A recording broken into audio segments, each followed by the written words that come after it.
21 August Bharat બંધના એલાનને સમર્થન આપવા નસવાડી નગરના બજાર 20 લાખ બંધ રહ્યા હતા।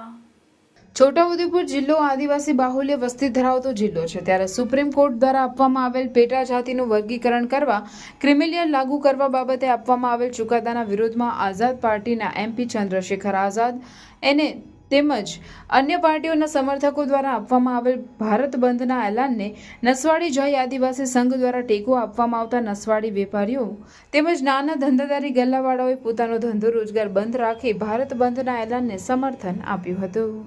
આજરોજ 21 તારીખના દલિત સમાજના જે બંધના એલાનના ભાગરૂપે સંપૂર્ણ આદિવાસી સમાજે સહકાર અને બંધ માટે જાહેરાત કરી હતી કે અમારું સમર્થન છે। સાથે સાથે નસવાડી તાલુકાનું જે વેપાર મંડળ છે એમણે સૌએ સહકાર સાથે એવું કહ્યું હતું કે અમે બી તમારી સાથે સહકારમાં રહીશું, જેના ભાગરૂપે આજે નસવાડી તાલુકાના સમગ્ર જે બી વેપારીઓ છે સૌએ સ્વેચ્છાએ આજે બંધનું સમર્થન આપ્યું છે। સાથે સાથે સૌ આજુબાજુ દરેક સમાજ રહે છે સૌએ અમને આજે એ 21 તારીખના બંધને સમર્થન આપ્યું છે। એના સાથે અમે સૌનો આભાર આદિવાસી સમાજ તરફથી આભાર વ્યક્ત કરીએ છીએ।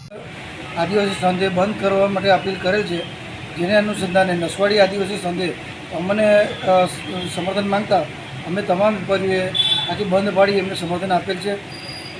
જે નસવાડીના નાના નાના વેપારીઓ અને નાની લારી ગલ્લાવાળા, શાકભાજીવાળા, ચાની લારીવાળા જેવા કે બધાએ બંધ પાડી અને પૂરેપૂરું સમર્થન આપેલ છે।